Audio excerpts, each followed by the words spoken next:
Welcome to 108 news Telugu bulletin. ముందుగా headlines. Congress ఏడాది పాలనపై బీజేపీ నిరసన కార్యక్రమాలు. ఏపీ ప్రజలకు కరెంట్ షాక్, రేపటి నుంచి విద్యుత్ ఛార్జీల పెంపు. గుడ్ న్యూస్, వేలుముద్ర పడకపోయినా పెన్షన్ లబ్ధి. YS Jagan photo morphing, case పెడతామని టీడీపీకి అంబటి హెచ్చరిక.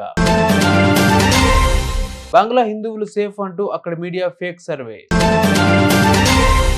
కాంగ్రెస్ ప్రభుత్వ ఏడాది పాలనపై బీజేపీ 6 అబద్ధాలు 66 మోసాలు నినాదంతో నిరసన కార్యక్రమాలను నిర్వహించనుంది బీజేపీ.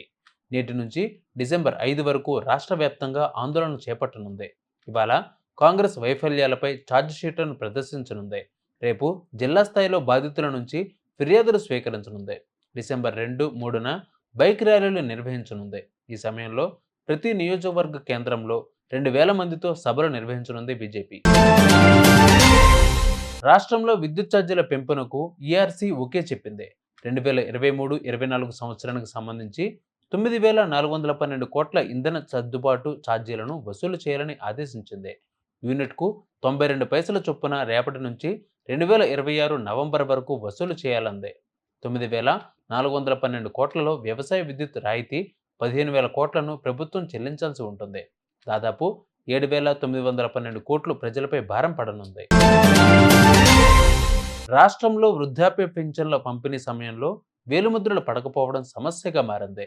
మిషన్లు వేలిముద్రను గుర్తించకపోతే పింఛన్ లేనట్టే. దీనితో ఈ సమస్యకు చెక్ పెడుతూ సెర్ఫ్ ఉత్తర్వులు జారీ చేసింది. మంచానికి పరిమితమై ఇల్లు వదిలి రాలేని వృద్ధులకు వేలిముద్ర పడని వారికి పంచాయతీ కార్యదర్శులు తమ వేలిముద్రను నమోదు చేసి పింఛన్ డబ్బులు అందజేయాలని ఆదేశించింది. మాజీ సీఎం జగన్ ఫోటోను మార్ఫింగ్ చేసి టీడీపీ సోషల్ మీడియాలో అకౌంట్లో పోస్టులు చేయడంపై మాజీ మంత్రి అంబటి రాంబాబు మండిపడ్డారు. ఈ విధంగా మార్ఫింగ్ చేసి మా నాయకుడిపై పోస్టులు పెడుతూ మాకు నీతులు చెప్తారు, కేసులు పెడతారు. మేం కూడా చంద్రబాబు, లోకేష్ ఫోటోలను మార్ఫింగ్ చేయలేమా?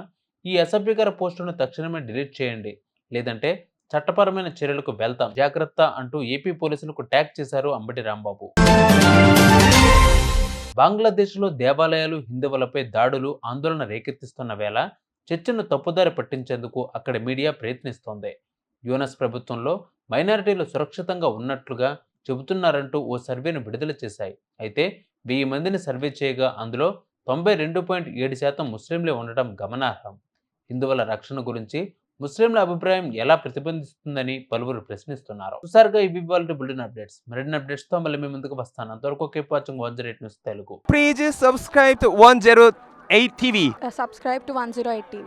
Please subscribe to 108 TV channel. Please subscribe to 108 channel. Please subscribe to 108 channel. 108 TV ki